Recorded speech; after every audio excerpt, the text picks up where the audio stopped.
ఈ వాము కానీ, తర్వాత ఈ దాల్చిన చెక్క కానీ, లవంగాలు కానీ, ఇందులో ఉన్నటువంటి ఈ యొక్క ఔషధ గుణాలు, అందులో రసాయన తత్వాల యొక్క ఔషధ గుణాలు ఏంటంటే ఈ మన దేహంలో ఉన్నటువంటి కణాల్లో ఉన్నటువంటి శక్తిని కలగజేసేటువంటి ఈ మైటోకాండ్రియా అనేటువంటి ఆ యొక్క భాగాన్ని యాక్టివేట్ చేస్తాయి, స్టిమ్యులేట్ చేస్తాయి.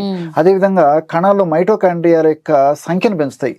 సో మైటోకాండ్రియా సంఖ్యను పెంచడంతో పాటు మైటోకాండ్రియా యొక్క శక్తిని స్టిమ్యులేట్ చేసి యాక్టివేట్ చేయడం వల్ల మనకు బాగా శక్తి జనరేట్ అవుతుందమ్మా. సో శక్తి జనక కేంద్రాలు మైటోకాండ్రియా. ఆ మైటోకాండ్రియా మీద ఈ వాములో ఉన్నటువంటి ఔషధ గుణాలు, దాల్చిన చెక్కలు ఉన్నటువంటి ఔషధ గుణాలు, లవంగాలు ఉన్నటువంటి ఔషధ గుణాలు పనిచేస్తాయి. కాబట్టి రోజు ఒక్కసారి ఈ యొక్క ఔషధాన్ని వాడుకోవడం వల్ల మరి ఏ పద్ధతిలో వల్ల కలిగినటువంటి ఈ నరాల బలహీనత సమస్య అయినా చాలా అద్భుతంగా పనిచేస్తుంది, చాలా అద్భుతంగా పనిచేస్తుందమ్మా. సో మనకేంటే సూక్ష్మంలో మోక్షం అని చెప్పేసి పెద్దలు చెప్తుంటారు కదమ్మా.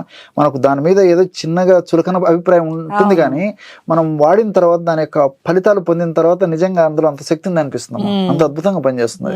సో ఈ యొక్క ఔషధాన్ని ఈ పద్ధతిలో వాడుకోవడం వల్ల మంచి రిజల్ట్ వస్తుంది.